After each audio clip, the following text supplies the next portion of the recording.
नमस्कार, city post live के इस खास पेशकश में आपका स्वागत है। मैं हूं श्रीकांत प्रत्यूष। आपको पता है कि एनडीए की संकल्प रैली हुई थी 3 तारीख को पटना के गांधी मैदान में, और उस रैली में जो दावा किया गया था वो पूरा होता नहीं दिखा। यानी रैली ऐतिहासिक होगी, जेपी आंदोलन के दौरान जो जुटान हुआ था लोगों का उसको भी पीछे छोड़ देगी और लालू यादव के गरीब रेला के रिकॉर्ड को तोड़ देगी। ये दावा था बीजेपी नेताओं का, लेकिन कोई भी दावा पूरा नहीं हुआ और एनडीए या बीजेपी कहिए, बीजेपी अपने ही पुराने रिकॉर्ड को नहीं तोड़ पाई, हुंकार रैली के रिकॉर्ड को। हुंकार रैली बीजेपी की जो हुई थी चुनाव के पहले वो वाकई सफल थी, लेकिन बीजेपी ने जो दावा किया था कि हुंकार रैली से कई गुना बड़ी रैली होगी, ऐतिहासिक रैली होगी और ऐसी रैली न कोई कभी कर पाएगा न कभी कोई कर पाया है, लेकिन ऐसा हुआ नहीं। क्यों नहीं हुआ, आपके जहन में कई सवाल उठ रहे होंगे, लेकिन बीजेपी के अंदर क्या चल रहा है, बीजेपी जेडीयू के नेता क्या सोच रहे हैं, उस बारे में हम आपको बताने जा रहे हैं। क्योंकि कैमरे पर आकर बीजेपी के नेता तो बताएंगे नहीं कि क्या कारण है कि रैली फ्लॉप हो गई या रैली सुपर डुपर हिट नहीं हुई, लेकिन हमारे साथ जो बात हुई है बीजेपी के कार्यकर्ताओं से, बीजेपी के बड़े नेताओं से, उनका कुछ और ही कहना है। उनका कहना है कि इस रैली में ज़्यादा भीड़ नहीं जुटी, इसकी वजह थी बीजेपी नेताओं की लापरवाही। बीजेपी के सांसदों ने जोर नहीं लगाया, बीजेपी के विधायकों ने बिल्कुल कोशिश नहीं की भीड़ जुटाने की, क्योंकि उनको लग रहा था ये तो लोकसभा का चुनाव है, हम क्यों अपना पैसा खर्च करें, हम क्यों मेहनत करें, हम क्यों पसीना बहाएं। और बीजेपी के सांसदों ने भी कुछ किया नहीं। और पहले ही हम आपको बता चुके हैं कि रैली की तैयारी का जायजा हमने एक दिन पहले लिया था राजधानी पटना में। कहीं भी बीजेपी की तरफ से कोई खास व्यवस्था की नहीं गई थी। बीजेपी के 1-2 नेता जरूर व्यवस्था कर रहे थे, नाश्ते के पैकेट बनवा रहे थे। सच्चिदानंद राय ने 25,000 नाश्ते का पैकेट बनवाया था, लेकिन 2500 लोग भी उनके साथ नहीं आए थे।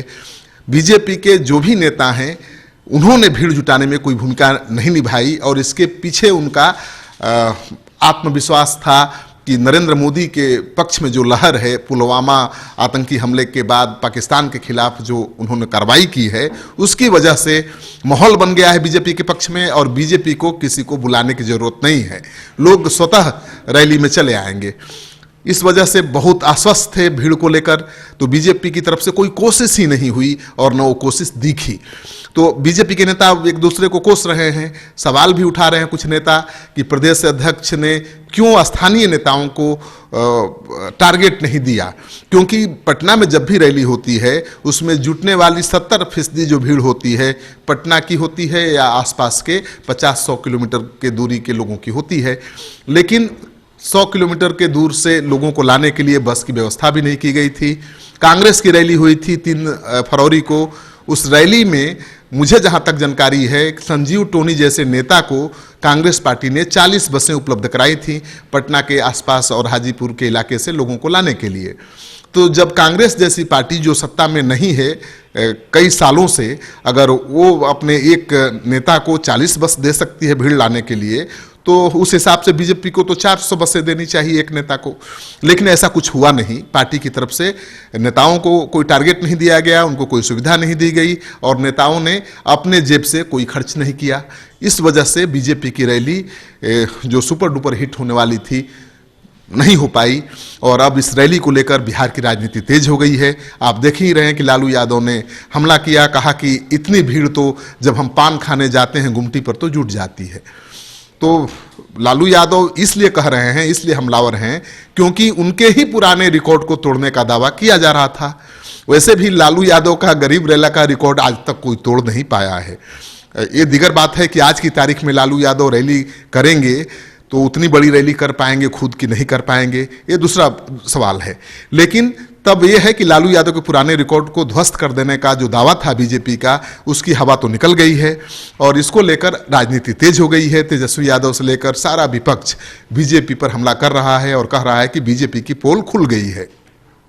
अब बीजेपी के नेता भी सवाल उठाने लगे हैं कि जब ये रैली एनडीए की थी तो केवल जेडीयू के कार्यकर्ता क्यों दिख रहे थे, क्योंकि हम आपको दिखा चुके हैं कि एनडीए की इस रैली में आने वाले 70% से ज़्यादा जेडीयू के कार्यकर्ता थे। और ये साफ दिख रहा था क्योंकि सबके हाथ में झंडा था, बैनर था, पोस्टर था, और 100 में 20-25 ही बैनर पोस्टर ऐसे थे जो बीजेपी के थे या बीजेपी से जुड़े संगठनों के थे, बाकी जेडीयू के कार्यकर्ता थे। तो जेडीयू ने तो अपना दमखम दिखा दिया इस रैली में, लेकिन बीजेपी अपना दमखम नहीं दिखा पाई है। अब सवाल ये उठता है कि प्रधानमंत्री नरेंद्र मोदी इसको कैसे लेंगे और इसकी गाज किस पर गिरेगी, प्रदेश अध्यक्ष पर गिरेगी या पार्टी के जो मंत्री हैं उन पर गिरेगी या जो स्थानीय विधायक और सांसद हैं उन पर गिरेगी, ये सबसे बड़ा सवाल है। लेकिन जरूर ये सच है कि बीजेपी एक बहुत बड़ा मौका चूक गई है। चुनाव का शंखनाद पटना के गांधी मैदान से नरेंद्र मोदी ने किया है और ये चुनावी शंखनाद की जो गूंज है जितनी दूर पहुंचनी चाहिए थी शायद ठीक से नहीं पहुंच पाई बीजेपी के नेताओं की लापरवाही की वजह से। तो अब बीजेपी में भी घमासान मच गया है संकल्प रैली को लेकर। आपको ये खबर सही लगे तो इस वीडियो को खूब दोस्तों के साथ शेयर करिए। अगर आपने अब तक हमारा यूट्यूब चैनल सब्सक्राइब नहीं किया है तो कर लीजिए और बेल आइकन दबाना बिल्कुल मत भूलिए, तभी आप तक सिटी पोस्ट लाइव की अपडेट्स खबरें मिलेंगी। नमस्कार।